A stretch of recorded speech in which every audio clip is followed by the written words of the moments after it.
Hello, everyone, and welcome to Coffee and Communications, the Impact Cast. I'm your host, Mark Johnson, and today I am delighted, really delighted to be welcoming Elise Tan to the podcast.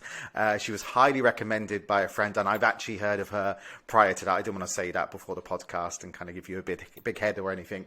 So she is the founder of the Asian Startup Network, and through that, also the founder of MakanforHope. We're going to hear much more about both of them as we move through this podcast.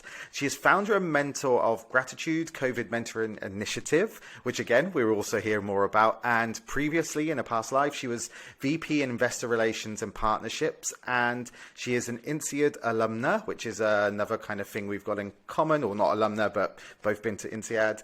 And fair to say, you know the startup community pretty well. I would say so. Anyway, how are you doing? I'm good. Just a little bit overwhelmed with MakanforHope Festival. Okay, well, we're going to hear much more about that shortly because I'm super excited to hear more. But I do normally kick these off with just kind of a very broad kind of open question about sort of, can you just tell me a little bit about yourself and kind of your journey to where you were today? Obviously, we're going to dive a little bit more detail on some of these points in a bit, but just kind of give everyone a bit of a feel of who you are and exactly kind of what brought you to us today. Sure. And by the way, Mark, do I call you Mark Johnson? So thank you so much for the opportunity, for this session. So for myself, actually, I'm still with Long Hedge Ventures. It's just that I'm on a sabbatical now. Mm-hmm. And actually before Long Hedge Ventures, I was with Entrepreneur First, which is the fund and also kind of like incubator, accelerator, funded by Reid Hoffman, the founder of LinkedIn, Greylock Partners, Founders Fund, and all that. So I was doing investor relations mainly across Hong Kong, Singapore, India. And then before that, I did my MBA at INSEAD. And then before that, I was with NUS Incubator. I was helping to companies to fundraise. I did portfolio management and also partnership with corporates. We created events like hackathons, for example. And all this was in like 2013, 2015, so still quite early days. Mm-hmm. But I think that kind of, helped to set the foundations for today because, nowadays we look at so much more corporate and, startup kind of collaboration, and I think that's great. And then I also helped Shopback, to raise their first round while I was at NUS. So before that, I was actually from the corporates. So I started off being in Citibank. I was doing product marketing for 2 years, and I thought I learned what I could, in my role, and I wanted to learn more. So I managed to join Procter & Gamble as a finance analyst. So I think my experience at Procter & Gamble helped me to understand, the P&L, mm-hmm. and really, how do you structure a team so that you'll be able to get this coordinated effort, and also how do you read the P&L so that you can either increase your top line or reduce your bottom line to drive profits. So I think that the experience is very helpful when I advise startups. So I was going to say then, what was the impetus behind the sort of transition to the startup world, which you've kind of not left since? Because I'm always fascinated because I think it's people don't realize sometimes how a jump away from corporate, which is kind of the world you're meant to be in, it's very stable jobs, probably very, very linear kind of career trajectory. And then you kind of throw your lot into the startup world, which is kind of the exact opposite. So kind of what was that like, and what kind of made you decide that was the world for you? Good question. So I guess it's in terms of personality fit, I think personally, I'm someone quite impatient. I think people who work with me may know. And I think impatient because I think life is short, and I do like to see, people with potential to be able to have results quickly. So this applies to my team as well. And so what happened is that while I was at Procter & Gamble, I was approached by a few people. Okay, not approached. I mean, my alum from NUS Overseas College, came together, and we thought we wanted to set up an accelerator program. So one of them who reached out to me was David Ting. So now he's with DBS for a while as well. And then it was true for my role, it was to bring in mentors. So I brought in serial entrepreneurs, VC partners, but there were quite a few at the time, like 2011, 2012. Yeah, but when I do that and I see how they were able to really teach valuable lessons to our entrepreneurs who are part of the Accelerator program, I felt I was making a difference. And then after the program, I think it's about 6 months. Yeah, so 12 lessons across 6 months. And then I could see, like the breakthrough they have in their business, like being able to raise the next round, being able to get more customers, grow the brand and all that. And I think that this is so incredible because it was just about bringing the experts in and then telling the entrepreneurs what is the blueprint for success. And then entrepreneurs are able to apply it and become successful. Fascinating. So with that, so I was very inspired and I thought I want to just support as many entrepreneurs as I can, and being able to do that give me such a job satisfaction. And I know that if I had stayed, so I was in corporate since 2009, and now it's 10 years later, right? If I had stayed all the way, I would have been quite senior in my role, but then I would also be quite maybe not as happy. So I'm glad I took the leap of faith. So what's surprised you most about kind of working with founders and entrepreneurs? What's because it is a very, like you say, it's a very different world to kind of corporate, with both positive and negatives. But what's going to surprise you with working with people who have that passion for starting their own thing? What surprised me? I realized that founders who become successful more quickly is not just about their passion. Some founders are super passionate, some founders are super hardworking. Yeah, I mean that is a very strong element that will lead to their success. But it's more than that. It's like, so recently I've come across this concept. It's called Ikigai. Okay. So I don't know whether I pronounced it correctly, but it's a Japanese concept. So the thing is, everything needs to align. So one is, are you solving a problem that the world needs, right? And then so that there'll be a market for it. And then secondly is that, do you have the skill sets? Are you the right fit to be able to create that successful business? Because the thing is, let's say, for example, ShopBack, I think why they are successful even from the very beginning is because they came from partnership background, and ShopBack is a rebate platform, right, for brands. So if you already have contacts with the brands, so creating this platform is easy from the beginning, right? Yeah, so it's about the fit, right? It's about your skill set, your experience, and then lastly, which I mentioned already, is your passion, like that's going to drive you. Yeah, and I realized that actually the elements need to align.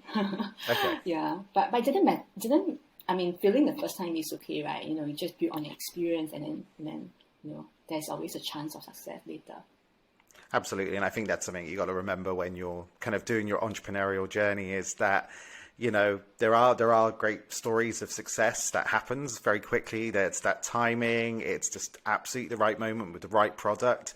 But for a lot of people, you've got to kind of get some thick skin, and you've got also. I think one of the founders that I spoke to before, they were saying that you start to find joy in the small wins because those are the things that keep you going each week. So when you've got, I don't know, your 10th sale or your 50th comment on Instagram, like just those little things are the things, because you also have a lot of knockbacks or non-replies, and so you've just kind of got to kind of have the right frame of mind to kind of keep yourself going, and a certain kind of characteristic, I suppose, just to kind of make it work, even if there are kind of setbacks or failures along the way.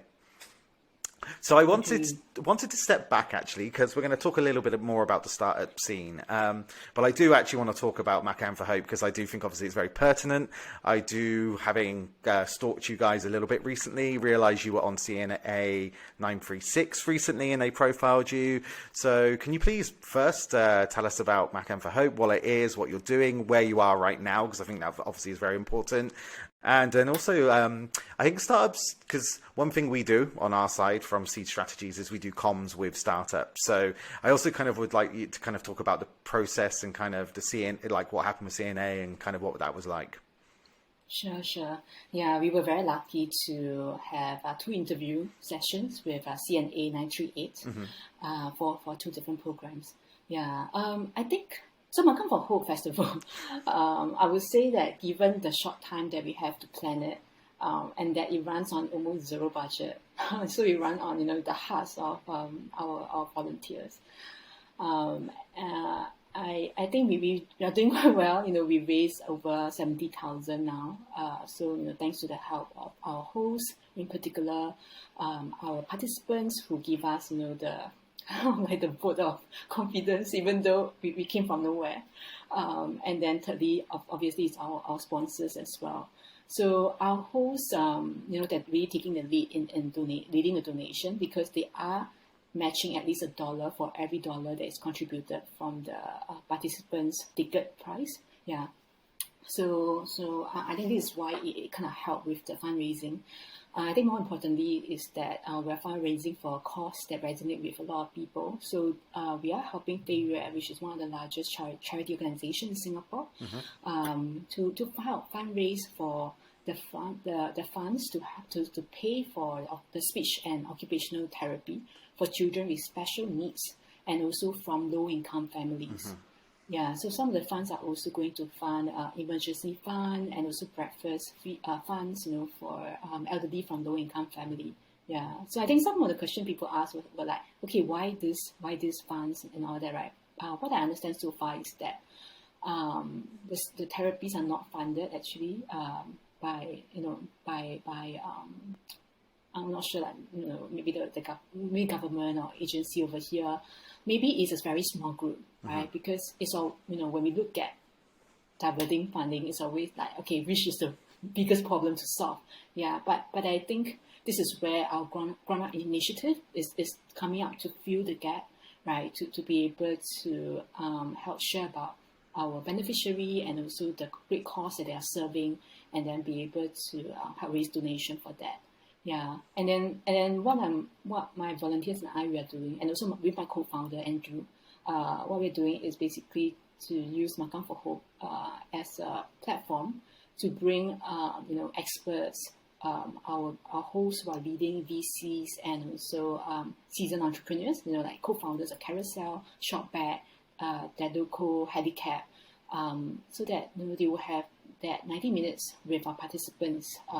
Who may be entrepreneurs already, who may be aspiring entrepreneurs, who may also be working professionals from private equity, from banks, who are interested, to find out more about the industries, the tech and the startup industry, and not leaving anyone behind. We also bring social enterprise founders as well as people who are in between jobs to the table. Okay.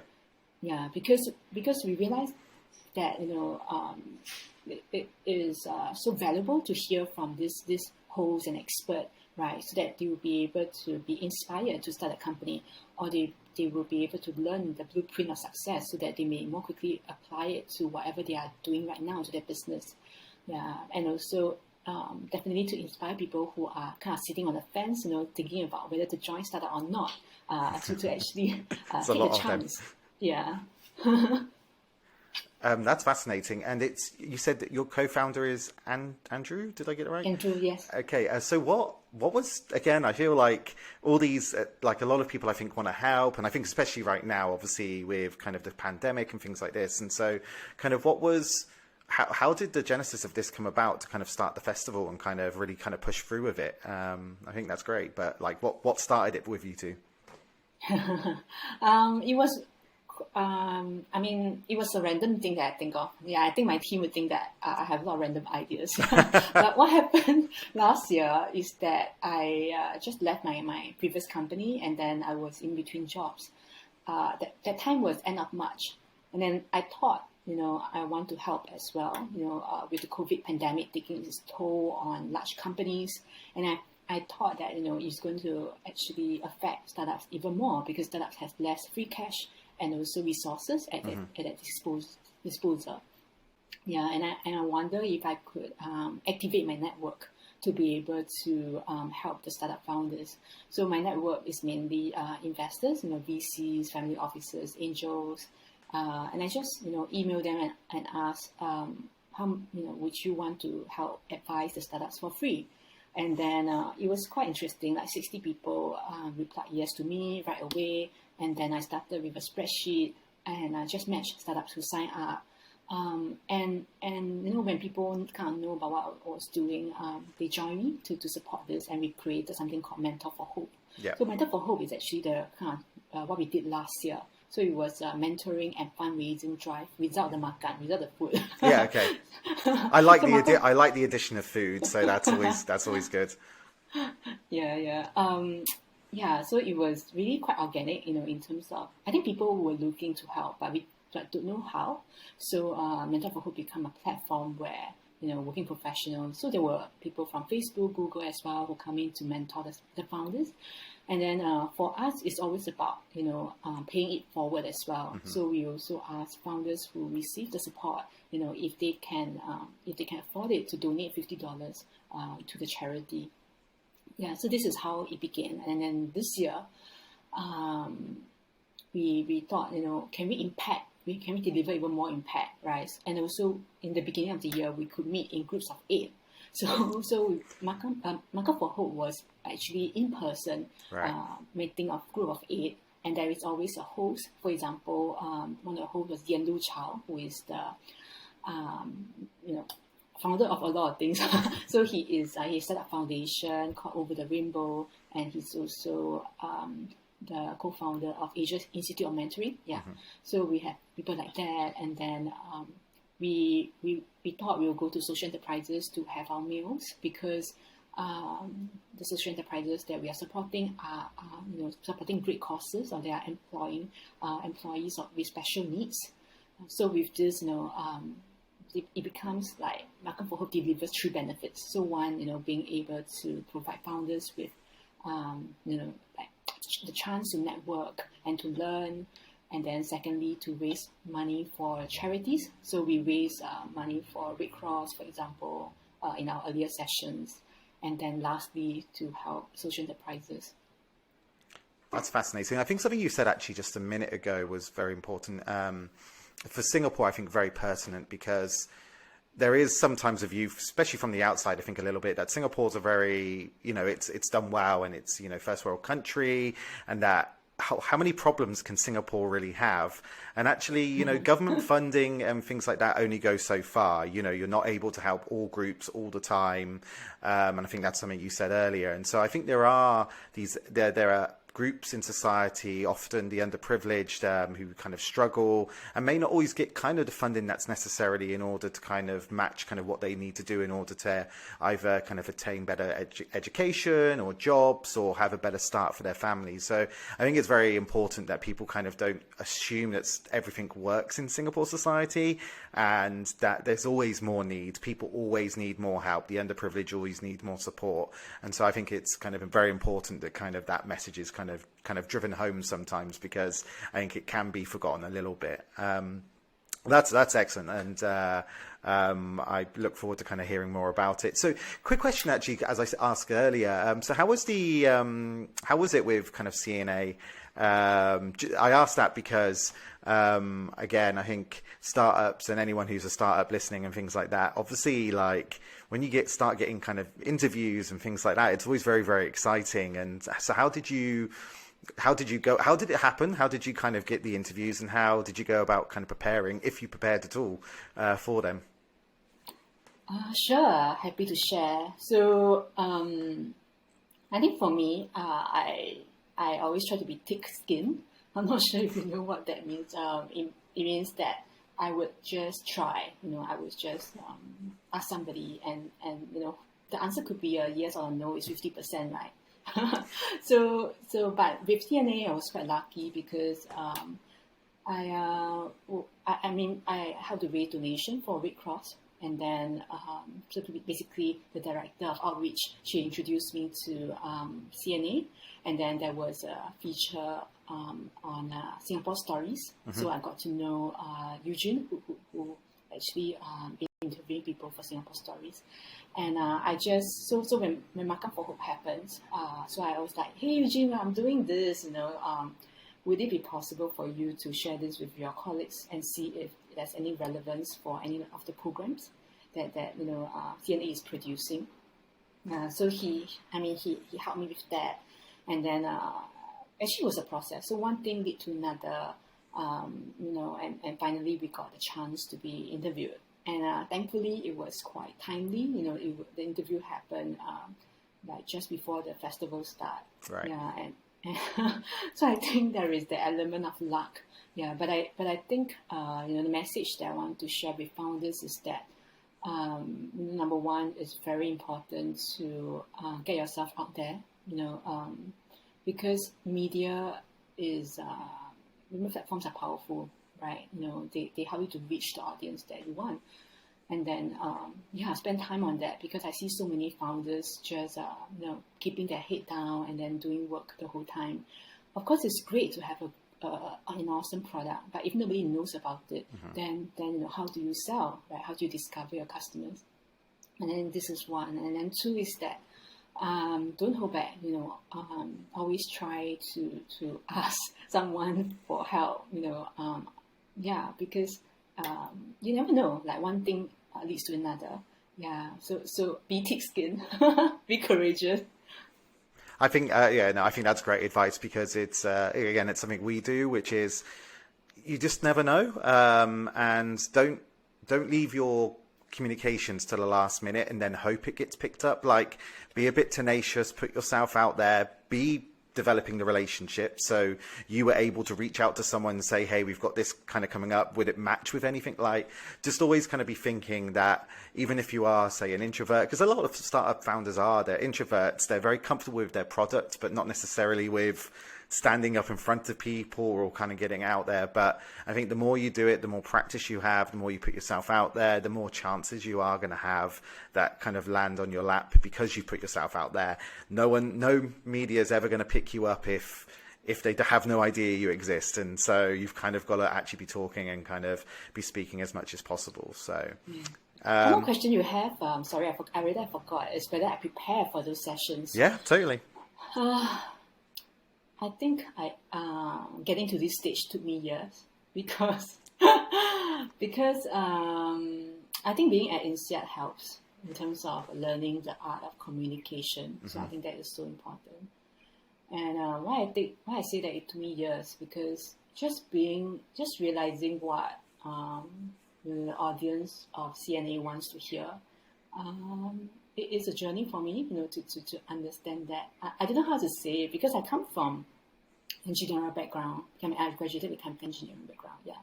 Yeah. But I mean, this is not to discourage founders, right? So I think that the key is to work with your schedule. The most important thing is to appear, is to turn up. I mean, even if you screw up the interview, it's fine, because it is one awkward situation, but with that you actually learn, and you actually will get there. Yeah, so I think it's a preparation for years, because I did stumble. I did. I don't know. Like when I look at some of the past interviews I did, I actually didn't ask them not to publish it, because I thought I was like not great. But I think we should be more comfortable with making mistakes. Yeah. And you'll be surprised, I think, and I think that's great advice, by the way, because I think it's if you're not trying, you don't learn, and you'll also be surprised. People get very wrapped up in minute little mistakes, and you'll be surprised by how they're actually not that bad. I've had one where someone was kind of worried about the podcast a little bit, and I was like, You were excellent. Like, seriously, I train people and they're not on message as much as that. And so trust me, but I know what it's like when you're not used to it. You think everything might be catastrophic and you've made a mistake or you've kind of said something slightly wrong, but just relax. You'll be surprised by most of the time it isn't that bad. And most of the time people just get better and better. So yeah, I think it does take time. And I think that's kind of great advice, that just if you put yourself out there, and it's going to take a while. No one wakes up in the morning being a great public speaker.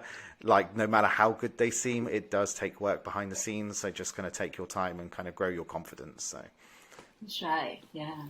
So I wanted to now jump back into the kind of startup world, because what I think is fascinating, given that you've kind of been in and around it for a decade almost, or around about a decade actually, the startup scene in Singapore especially has changed massively. I think obviously it's kind of gone from this kind of small little baby to now, I mean, it's kind of feels like it's everywhere. Maybe that's because I'm in it, but I just feel like it is everywhere. So can you just talk us through kind of how it's changed from when you first started to what it kind of really is like now? Because I think sometimes people don't realize that progression in just under a decade. Yeah. I would say that a lot have changed, and I think we have definitely leapfrogged in quite a few ways. So when I started, to be honest, my entrepreneurial journey kind of was ignited, right? The interest in it was ignited when I was part of the NUS Overseas College program in 2008. So I was working for a social media company. So that time also, because Facebook, become so popular, and corporates were figuring out how to use it. And then I also studied like entrepreneurship courses at University of Pennsylvania. So I guess that experience, helped me to understand startups. And back in Singapore, I guess the only entrepreneurial businesses were either traditional businesses, or blogshop businesses. Because personally, I shipped like 22 parcels, from US to Singapore, during the 1 year there. So when I came back, and I graduated, it was in 2009, startups was not the choice of career, because I remember that Zhi Yong Chua, who is now the COO of Caro, which is a unicorn now, he persuaded me to join his startup, and I didn't thought I would, because at the time I told myself, okay, I need to pay my school fee, pay by my school loan and all that. I can't be working in a startup. Yeah. And looking back, I think I regret, I should have joined him. So I think startup not being a career choice also says a lot, right, about the industry at the time. And then, so I joined the corporates, as I mentioned, and then in 2011, I guess Founders Institute got set up. There were more accelerator programs or incubators that are being set up. Yeah, so there was nothing, I think, in terms of angel investment. So I think people who get angel investment, usually, you have connections, right? You know people who are wealthy. Yeah, so I think people will be able to get angel investment. And then grants were the main thing that are filling in the gaps. And grants, at first there were $50,000 grants, I think, $50,000 that are offered by government agency, which are now merged and all that. So MDA used to be on its own, and then now it become IMDA, I think. And then there was Spring Singapore, and then now it's part of Enterprise Singapore. So actually, these two agencies used to offer the grants. Yeah, and I was helping to prepare the startups for these grants presentation panels. And then VC, it was starting to grow. So I think one of the earliest was Golden Gate Ventures. So, and I think, through the years, besides just investing to seed stage, Golden Gate also progress more later stage. So they do like Series A as well. Yeah. So definitely, I would say that in the beginning, it was very, not much in 2012, 2013. And look at where we are today. We have 3,800 startups. We have, I don't know how many VCs by now. I haven't done the calculations. We have family offices who are looking to invest, who have started to invest into startups. And even now, people are talking about impact fund, right? So I think the impact fund, I feel, is the leapfrog, so to speak, because right now we are not just looking at financial returns. We are also looking at how is the investment, having the impact on the world or having impact on the environment. So yeah, this is great, right? Because really, when investors think about that dollar, the next dollar going to whichever cause, right, it makes a huge difference. It set off that I would call it butterfly effect. Yeah. So right now, yeah, things are very different. So much has grown. There's so much more opportunities.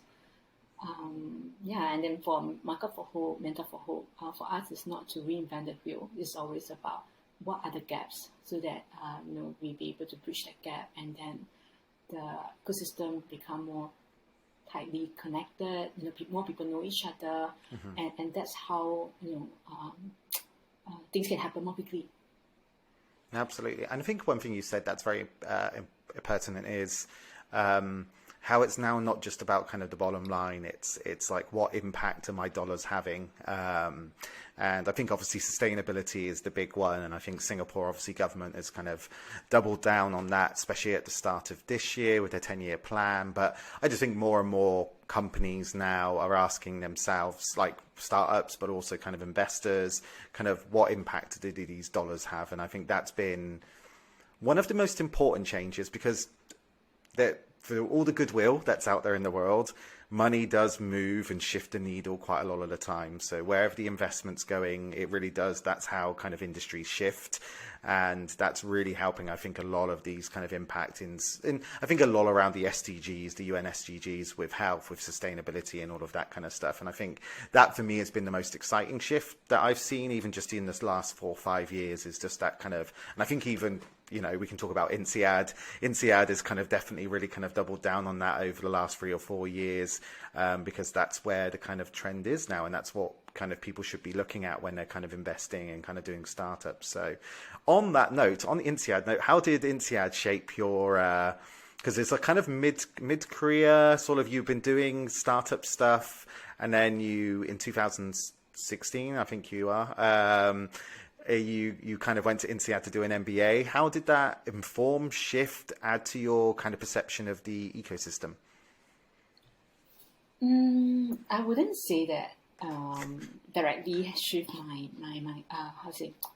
the way I think about ecosystem, but it definitely helped grow me as an individual, and also taught me how to be a better leader. So the courses that were extremely useful were on understanding organization behavior, we learned about this 7 element framework about negotiation. I learned about logistics as well, supply chain, marketing strategies, and I think with all of this understanding, even though our course is only 1 year, but I felt somehow it got diffused into me, and then I was able to apply that in whatever I do, whether it is Makan for Hope or it is in terms of the corporate work that I do.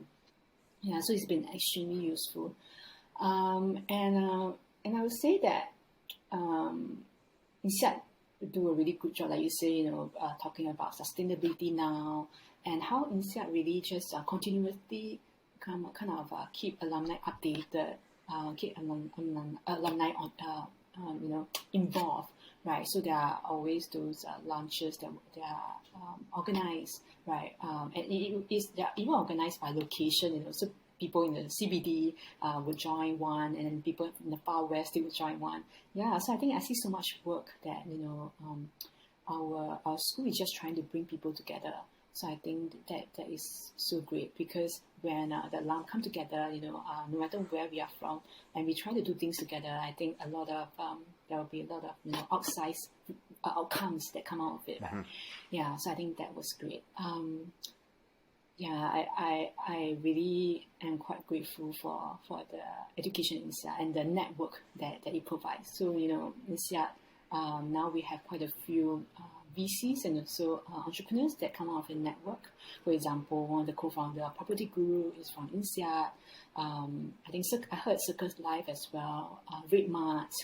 And then VC wise, open Space here is also an alum. So really glad for the education and network. Excellent. One of the things that kind of I think is quite apparent about your career and kind of what you've done is kind of an element of like resilience. Because I think it takes resilience to kind of switch industries, and I think it takes resilience to kind of keep at it. And I also do think a kind of mid-career break and doing an MBA, which is a 1-year program that is super intense. You hardly have time to breathe and all this kind of stuff. And like all of these kind of aspects to it. And I think at the beginning of the pandemic, you had, like, I think you were on maternity leave, weren't you? And then I think because of everything that was happening, one of your roles was made redundant. And I think that kind of was an impetus for you. Can you talk us through that? Because I think, again, resilience is just a theme that's so important to, I don't think just startups, I think just people in general, especially what we've gone through. And so can you just talk us through kind of what happened and kind of how your mindset and what you had to do to kind of keep pushing yourself forward? I'm surprised that you brought up the resilience element, because I didn't mention anything about that. But I think really maybe for a woman, we have to have a lot of resilience. We need, and I think the resilience came from. Fortunately, I was a long distance runner when I was younger. There you go. I think maybe that kind of built a foundation. And also that I come from a low income background when I was young. So, realized that for me to achieve any results, I have to push much harder and much longer. And definitely be more aggressive and goal-oriented. Mm-hmm. So what happened? So I was on maternity leave when the restructuring happens. And I would say that, it's no one's fault, right? I think there are a lot of unfortunate circumstances. I think really what happened also formed the foundation of what I'm trying to do at Makan4Hope as well. Mm-hmm. I think Makan4Hope, there's a lot of motivations and a lot of outcomes that we wish to have at Makan4Hope. Is hard to share everything. So, but during that time when I lost my job, I think firstly it was the sense of loss, and also disorientation, because I started to question, like, was it because I wasn't doing a good job, or was it that the company now has different needs, and then I no longer feel their needs, and then why is it not possible to go into another role when I have adjacent skills, right? Mm-hmm. And that's what I learned at INSEAD as well, that you don't have to, you can get another job because you can, as long as you can justify you have adjacent needs, right?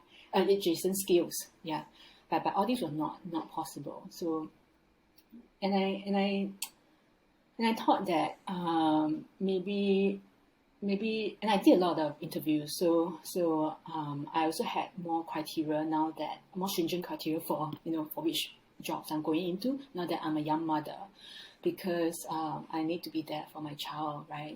I need to at least be able to pick her up from the childcare, before 7 p.m. every day. So I can't be traveling. I can't be working a job that is too far away, or I can't be working a job that is long hours. Then I can't pick her up, right?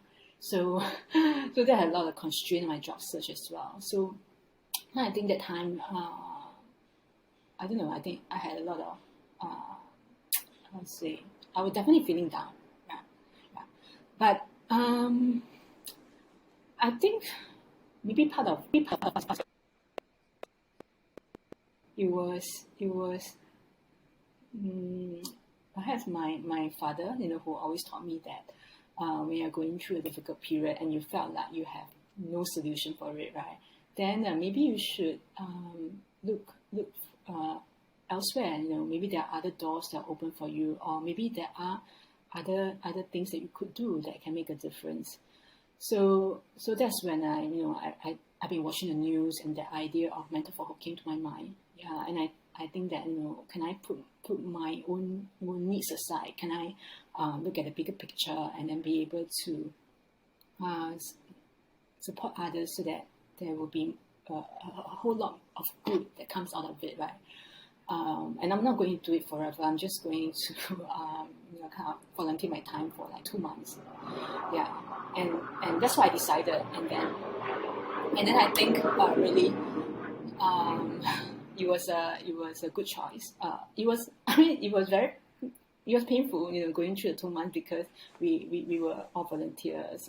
There were a lot of things that we didn't realize could go wrong, went wrong, and then it was not easy dealing with trying to make 520 matches between the founders and founders and the mentor.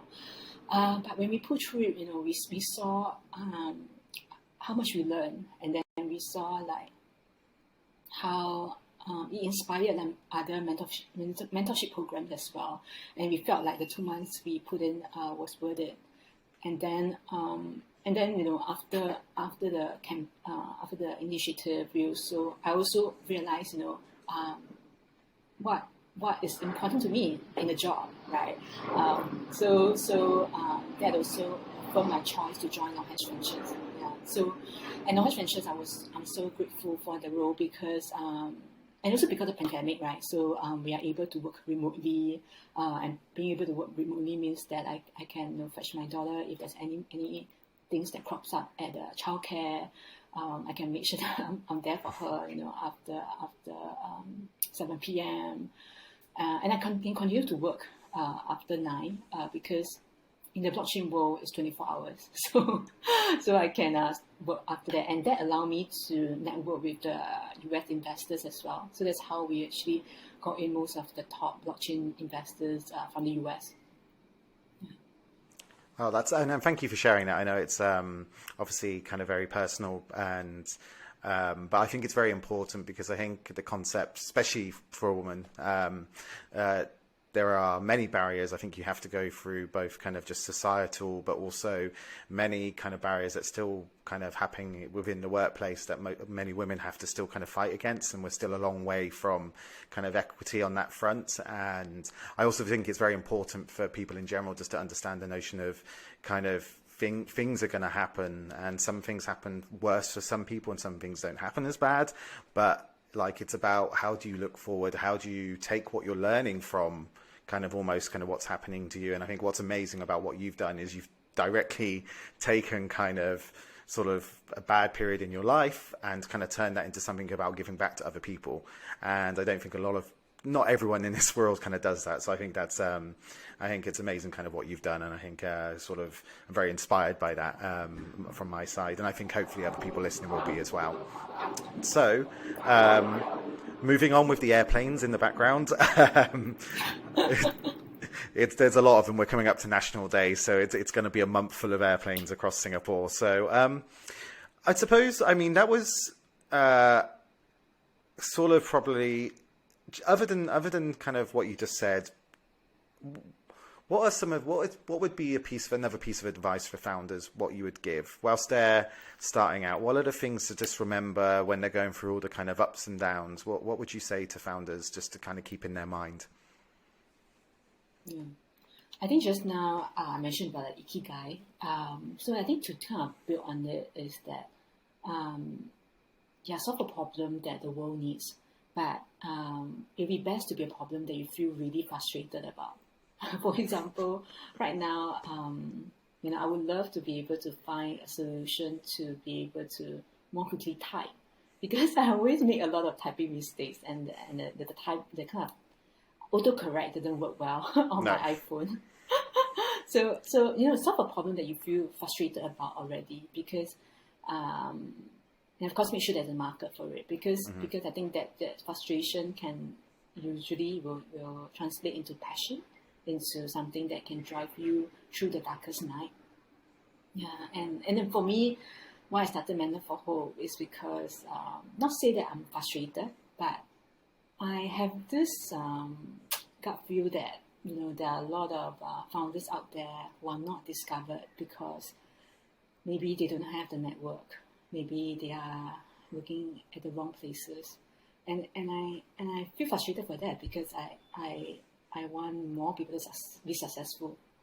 And I personally seen how, people going through incubators, accelerators have benefited, right? So how can I create something that has a little bit of that element, that education element, that networking element, so that we can help founders who are not discovered yet be discovered by customers, by investors, and all that, and so I think that also, because I'm passionate about it, that it actually helps. And of course, being resilient help as well. But really do something that you're passionate about, so that you'll be able to pull through it.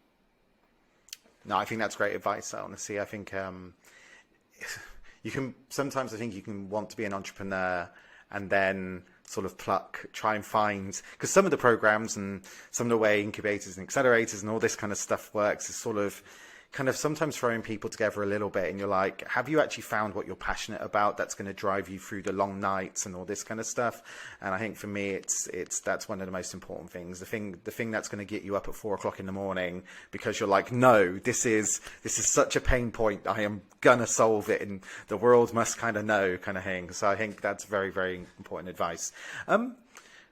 I've only got like a couple of things left. So one thing I did want to kind of, because I could talk to you for hours, but I realize everyone's only got a certain amount of attention span. So just looking forward in terms of the startup space and the entrepreneurial ecosystem and all this kind of stuff, where do you see the big opportunities in terms of industries for startups? What would you say kind of in the next few years and maybe even a bit further? Yeah, I think this is the part where I'm not that sure. I can't, predict. I'm putting you on the spot now, so Yeah, but I think just going through Makan4Hope, I realized that the industry that will grow, that will dominate, it depends on what the factors that are already here. So what I mean is that I would think that fintech and blockchain would continue to grow really well.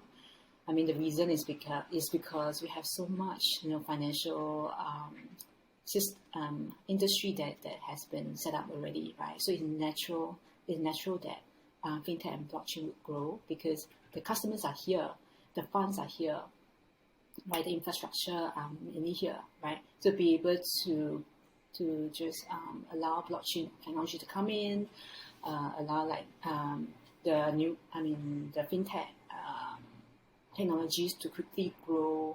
I think it's pretty easy. And then and also like the kind of industry that would serve the customers here, especially those who are able to pay and afford to pay. So the industry will grow as well. So what I'm talking about is it could be industry that serve the aging population. So that's not very specific, but it could mean apps. It could mean food, for example, nutritional food to serve the aging population.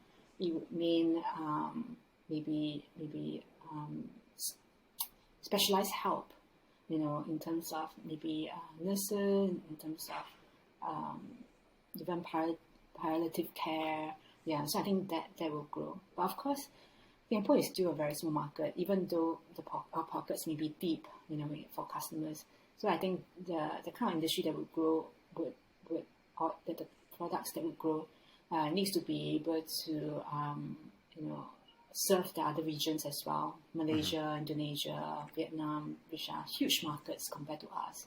But of course, when we go to the other markets, then localization is very important. So what works in Singapore may not work in those markets. Yeah.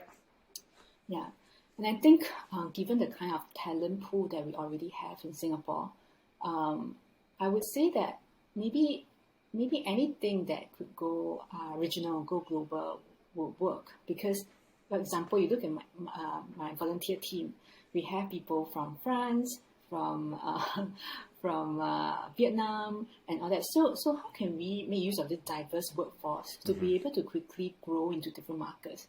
Because what I realized is that our colleague with Vietnamese, she will be able to find out, what's the best way or who are the talent that we should recruit when we expand into Vietnam, right? and then it's just so much easier when you kind of start with already what you have. Yeah. So yeah, I'm not a good predictor, but these are just some of the observations I made. I have seen. No, I think they're all. I think they're kind of spot on generally. It's either sort of technologies that people are doubling down on, or you're actually answering needs within a population and things like that. So, okay, I want to end. So, what I want to end on is, how does someone like myself or anyone donate, get involved in Makan4Hope? Is there any way we can? Is it wait for the next edition?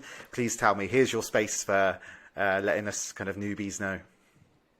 Thank you so much. Yeah, so you can be involved in Makan4Hope, whatever your needs are, your goals are. So if you want to network, you want to learn, you want to be inspired, then join one of our 30 sessions that are ongoing until 30th July. You can go to makanforhope.org to register. You can also look up what our host speaking on. And then if you are too busy, right, to attend the sessions, you can gift the session to somebody, right? You can bring that person in, because I've seen bosses who actually bring their subordinates in to the session because they want them to learn and become leaders in the future, especially if you're in the tech industry. And then thirdly, you can also donate, of course. So you can search for Makan4Hope Festival on giving.sg. So giving.sg, as you know, is like one of the largest donation platform in Singapore. So you can donate directly. So any amount is useful, even if it's like $5, $10. But note that for the tax deductible receipt, it's only valid for $10 or more donation. Yeah. For our events, the 30 sessions, you can use a promo code partner, which with a capital P _MFH, which is in caps 2021. So partner _MFH 2021 for 33% off. Oh, wow. So that will be $100 instead of $150. And with not just participation in a networking session, you also get a free meal for free provided by our social enterprise. We also have a networking platform, actually a group on LinkedIn. After that, you can continue to meet others who have been part of Makan4Hope. There are over 380 people now in the LinkedIn group. All of them are from accelerator, incubators, VCs, angel, syndicates, and family offices, as well as entrepreneurs, of course. So great chance to network. Thank you so much.